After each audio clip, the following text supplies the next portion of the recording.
Black hat. These are the villains. A black hat hacker is a cyber criminal who breaks into computer systems with malicious intent and without permission. Their motivations are typically for personal or financial gain, but can also include espionage, protest, or pure destruction. They are responsible for creating malware, stealing personal and financial data, conducting ransomware attacks, and compromising sensitive systems. Their actions are illegal and harmful. A classic example is a criminal syndicate that uses a phishing email to deploy ransomware, locking up a hospital's data and demanding a ransom in Bitcoin. White hat. These are the good guys. A white hat hacker, also known as an ethical hacker, is a cybersecurity professional who uses their skills to find security vulnerabilities with the owner's explicit permission and a defined scope. Their motivation is purely defensive, to identify and fix security holes before malicious actors can exploit them.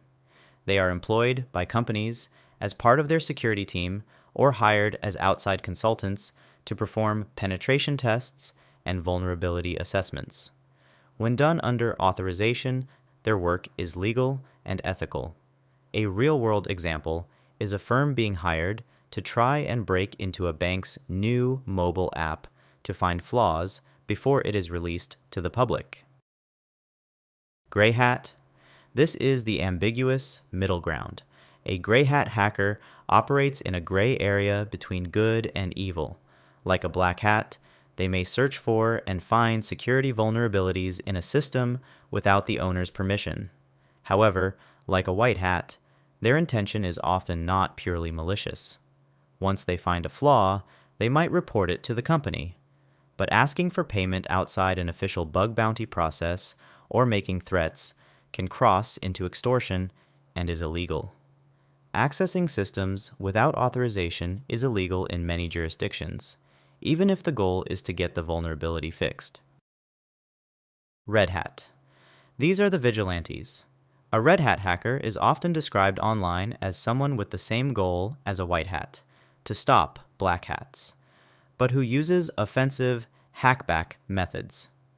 Instead of just reporting an attack, a red hat will try to destroy the black hat's infrastructure, hacking command and control servers, uploading malware to cripple them, or locking attackers out of their own machines.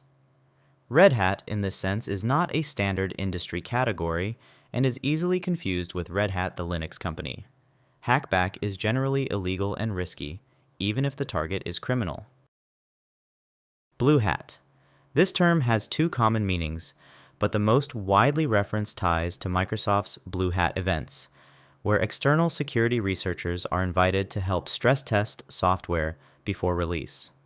In practice, that makes them similar to white hats, or outside penetration testers, for a specific product. It's not a universal hat category across the industry, but you'll hear it in contexts like pre-release testing or Blue Hat conferences. Green hat. These are the newbies. A green hat is a person new to the world of hacking and eager to learn. They are not yet skilled, but their motivation is curiosity and a desire to understand how things work. You'll often find them in hacker forums, asking questions and learning fundamentals. What separates them from a script kiddie is a genuine desire to learn and build real skills, rather than just using tools they don't understand. Script kiddies. This is a dishonorable mention and a crucial distinction. A script kiddie is not a true hacker. They are an unskilled individual who uses scripts, tools, and programs developed by others to cause trouble. They typically have no deep understanding of how their tools actually work. They only know how to run them. Their motivation is usually ego, disruption, or showing off, like using a downloaded tool to launch a DDoS attack to knock a school's website or a game server offline. Not a formal hat, and generally looked down upon by everyone else. Red team. In the professional cybersecurity world, a red team is a group of authorized offensive security professionals whose purpose is to simulate the tactics and techniques of a real-world adversary and try to break into an organization, either as an internal team or a hired third party. They are paid to think and act like the enemy. Their goal is to test the organization's defenses in a real-world scenario, attempting to bypass security controls, exploit vulnerabilities, and achieve specific objectives, such as gaining access to a sensitive database. Their work is realistic, but bounded by clear rules of engagement, legal authorization, and safety constraints. Red team operations are often longer running and stealthier than a standard penetration test, designed to find weaknesses before a real attacker does. Blue team. The blue team is the opposite of the red team.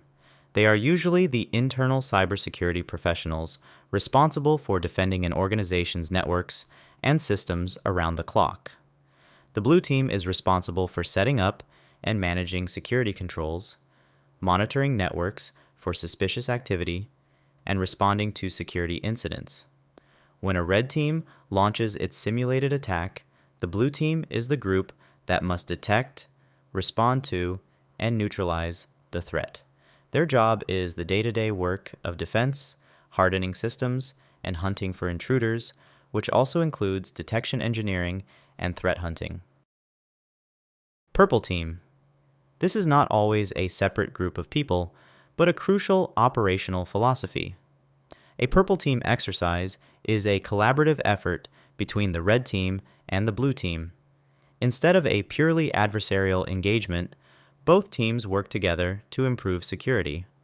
The red team will explain the attack they are about to launch, and the blue team will watch their monitors to see if they can detect it. If the blue team misses the attack, the red team can show them exactly what it looked like on their systems. This continuous feedback loop of attack, detect, improve is one of the most effective ways to strengthen an organization's security posture. Some organizations also create a dedicated purple team function to facilitate this collaboration. Thanks for watching. Which type of hacker surprised you the most? Share your thoughts in the comments. And don't forget to like and subscribe if you enjoyed the video.